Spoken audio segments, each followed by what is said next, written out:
I'm Boyd Morson. Welcome to my home. I'm truly glad and honored that you're here listening to me. And I'm just excited about the coming days of this election on April the 30th.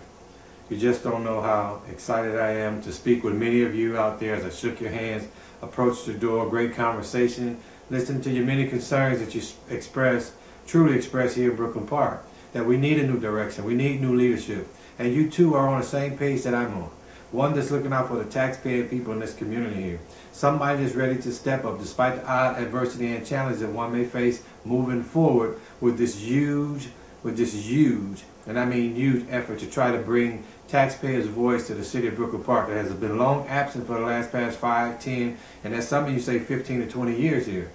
There's been a system here that's been totally just dismissing all of the taxpaying people here in our community, yet the taxpaying people like you and me are the people that employ the people at City Hall to make decisions for us in the best interest of us and with us in mind in each and every decision that they use each and every day. So with that being said, it's many of you that's out there that share this true, heartfelt expression that I do have and feeling the motivation of being a mouthpiece for the taxpaying people in our community. We sit there and we talk about, many of you asked about Target Project. The Target Project would promised us hotels, shopping retail, a police substation, a community library, land for the water, tower expansion, 3,000 workforce housing units, and many other things. Now, I'm asking you, don't take it from me, but see it through your own eyes. Look around the city, go about the city, and you tell me where's this development going on at. And if it's not going on, you tell me why Target is not being held accountable for that. Because we have to pay for it. Remember, if you just forgot, we just put up that new police station on Zane and Brooklyn Boulevard. Target promised us a substation, so why do we have to pay for that if it's already in agreement? Now there's conversation about the new county library. The new county library that we're talking about, that they're going to look for me and you to fund. And if me and you are going to fund it, why? Because it's in the same contract that Target promised us. Well, all we need is just somebody to simply do what we asked them to do. And that's to make the decision for the taxpaying people. Because your dollars, your hard-earned dollars that you make, I truly feel your pain, especially and truly in these economic downturns today. Every penny counts in each and every household. And especially to your seniors and retirees that's on fixed income, I feel you. I understand it, and I feel your pain, and I heard exactly what you're saying to me. I heard exactly what you're saying, that you know what, your money's on a fixed income. Your money doesn't increase. So where do they expect you to get the money from when they keep funding all these brain damaged ideas that's going on here in our community without the consent of the taxpaying people? I spoke to some of you also about how council, every time they vote on something, it just look like they're uniform. And they agree in almost 98%, almost all of the times. Almost all the times when they're at council. That means they're discussing that before it even gets to council. That means they're just giving you the end results of that conversation. And then all of them done worked all the kinks and everything out just to appear on television that this is where they at. All those deals been done already.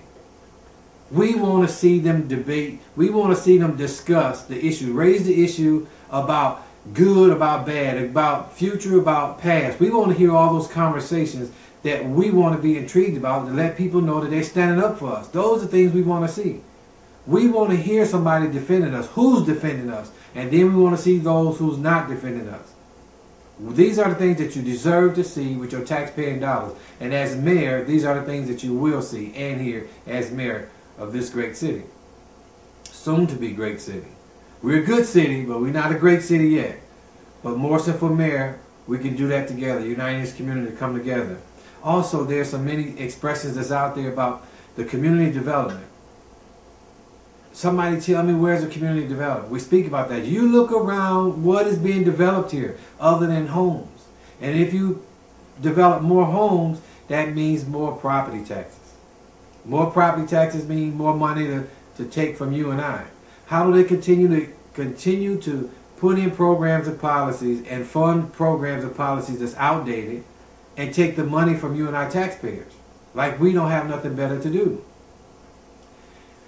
Economics 101 says this: you cannot survive a city on property taxes alone. We need businesses to come to our community. Now you look around and you tell me where's the new business growth and development in our community that's going to help stabilize us well into the future. How can we become a Maple Grove and or better than a Maple Grove with their economic structure? How can we do that? We can do it creatively. But who have been doing that? Here is something that I need to share with you that's most important. Here is something that's very important. There's many people that's stepping up to serve you, want to serve you as mayor of this city. I applaud each and every one of them for doing so. However, there are some who have served in the past. There are some that's currently serving. And then there's others who desire to serve. Ones who have presently served, one that's presently serving, and previously served. Here's what I ask you. Their track record is there. It's no mystery. If they haven't done it then, what makes you think they're going to do it now? If they haven't did it already, but they're telling you they're going to do it now, what makes you think they're going to do it now? We don't deserve another opportunity to give them another 3, 4, 5 years to run this city to do nothing just because they're running for mayor. That's not the answer. The answer is somebody that you know is the best possible person that's going to step up to center stage, ready to take all the issues, problems, and burdens of Brooklyn Park and put them on their shoulder and proactively work with you and this community and the staff and outside partnerships, developing outside partnerships that will uniquely help us to erase this negative image, this big cloud that's hanging over us, to remove this negative image of our particular community. We need to come together, work together, build together, live together, play together, work together, and do business together here in this community. And Morson for mayor is that leader that you need. It may be many numbers to you, but you know what? It's only one that's going to do the job that you need to be done here in this community. Somebody that's willing, despite the odd adversity and challenges, to step up to the plate, to be your voice, to be that beacon of light and ray of hope across this community, to make sure and ensure that accountability in this city is transparent, to make sure each and every person is being accountable for what they do with your tax dollars here in this particular city. We need to know where this money is going to. We need to know. It's your money, just like it's my money. But you need to know, and you want to know, and most importantly, you deserve to know. I think it's unfair when we get the information at the last tail of this decision making or these programs of policy, then they say this is what we're going to do. But I want you to make sure you pay close and careful attention to this target project that nobody's talking about. That we don't have businesses to come to our community. Your property value is going to continue to decrease, as well as mine, painfully decreasing, if we don't have businesses in our community to offset and stabilize our economy, to make our property values as equal to what we're taking into the city. But no, they're looking to you and me to continue to fund this city by developing more homes. We got some gorgeous homes here. I live in one, you live in one. There are some beautiful homes here all across Brooklyn Park. And I've seen many of them as I'm door knocking and walking, shaking hands with a lot of you. I've seen a lot of them. And what I want to say to you, more homes still create more property taxes that they can take from. It still doesn't stabilize us, because what if families begin to lose those homes once again? What if people decide to move once again, which is bound to happen? All them dollars that we're losing from them homes, we have to compensate for in our budget. But if we had businesses in our community to help stabilize and offset property taxes, it will help stabilize our economy. It'll make Brooklyn Park a place where people want to come, other than the people that live here. They have to come shop here. You ask yourself, why do people come here other than to visit with you and I? What are they shopping for? Those are the questions. And this has been going on for 5 to 10 to 15 years, as some of you have expressed that already. They've been truly unfriendly to people of color and unfriendly to businesses here in our community.